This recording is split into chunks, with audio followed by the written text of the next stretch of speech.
গত কয়েকদিন ধরে দেশ জুড়ে ব্যাপক বৃষ্টি হলেও দেশের সর্বোত্তরের জেলা পঞ্চগড়ে চলছে খরা। অনাবৃষ্টির কারণে ব্যাহত হচ্ছে আমন আবাদ, ক্ষতিগ্রস্ত হচ্ছে বীজতলা। ভরা বর্ষার মৌসুমেও কৃষকদের নির্ভর করতে হচ্ছে ভূগর্ভস্থ পানির উপর। বিস্তারিত জানাতে পঞ্চগড়ের মাঝগ্রাম এলাকার আমন ধানের ক্ষেত থেকে সরাসরি যুক্ত হচ্ছেন সহকর্মী সিদ্ধার্থ কর্মকার। আমরা তার সাথে কথা বলছি। সিদ্ধার্থ, দেশের দক্ষিণাঞ্চলে স্বল্প বৃষ্টি, টানা বৃষ্টি দেখা গেলেও যেমনটি শুনতে পাচ্ছি উত্তরাঞ্চলে বৃষ্টিহীন বা একদমই সামান্য বৃষ্টি হচ্ছে। সেক্ষেত্রে নিশ্চয়ই সেচ ব্যবস্থা আসলে কৃষকদের ব্যাহত হচ্ছে। সেই অবস্থায় কৃষকরা আসলে কিভাবে এটা কাটিয়ে উঠছেন, কি অবস্থা সেখানে? উজমা, আসলে বর্তমানে যে বর্ষা মৌসুম সেটি চলছে। তো আজকে কিছুটা মেঘলা আকাশ দেখা গেলেও কিন্তু পঞ্চগড়ে বৃষ্টিপাত কিন্তু এখনো হয়নি।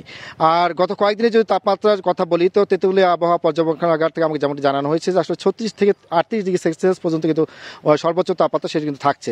আর এ কারণে কিন্তু এই যে মৌসুমি বায়ুর প্রভাবে যে বৃষ্টিপাত হয় সেটি কিন্তু আসলে নিষ্ক্রিয়, তার কারণেই কিন্তু বর্তমানে বৃষ্টিপাত হচ্ছে না।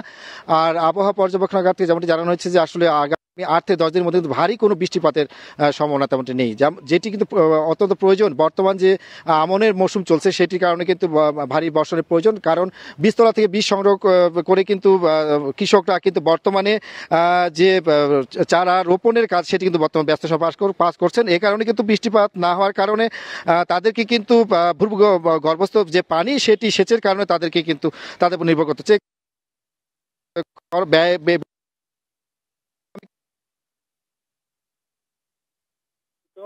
বৃষ্টির কারণে না করার কারণে আমাদের মোটর দিয়ে, মেশিন দিয়ে পানি দিয়ে কৃষক তো এখন মনে করো লাভ হচ্ছে, পানি দিয়ে কৃষক তো এখন মনে করো লাভ হচ্ছে, লজেরই সমক্ষণ বেশি। বীজতলা কিরকম কি অবস্থা? বীজতলা তো নষ্ট হয়ে যাচ্ছে, পানি না হওয়ার কারণে বীজতলা নষ্ট হয়ে যাচ্ছে। ধন্যবাদ আপনাকে। উজমা, তিনি যেমনটি জানাচ্ছিলেন যে আসলে এই যে খরার কারণে বীজতলা কিন্তু সেটি ক্ষতিগ্রস্ত হচ্ছে, এবং এই বছর কিন্তু পঞ্চগড়ে আমনের যে লক্ষ্যমাত্রা সেটি কিন্তু নির্ধারণ করা হয়েছে 1,30,000 হেক্টর জমিতে। তো বৃষ্টিপাত যদি না হয় তাহলে সেক্ষেত্রে কিন্তু এই লক্ষ্যমাত্রা অর্জিত না হওয়ার যে আশঙ্কা সেটি কিন্তু প্রকাশ করা হচ্ছে। তবে কৃষি অধিদপ্তর তারা কিন্তু কৃষকদের আশ্বস্ত করছেন যে তারা বর্তমানে যদিও সেচের কারণে তাদের যদিও কিছুটা ব্যয় বেড়ে যাচ্ছে, তবে কিছুদিন পরে যদি ভারী বৃষ্টিপাত হয় সেক্ষেত্রে তারা কিন্তু সেই ক্ষতি পুষিয়ে নিতে সক্ষম হবেন বলে জানিয়েছেন। তো এই ছিল পঞ্চগড় থেকে আমার কাছে সর্বশেষ তথ্য।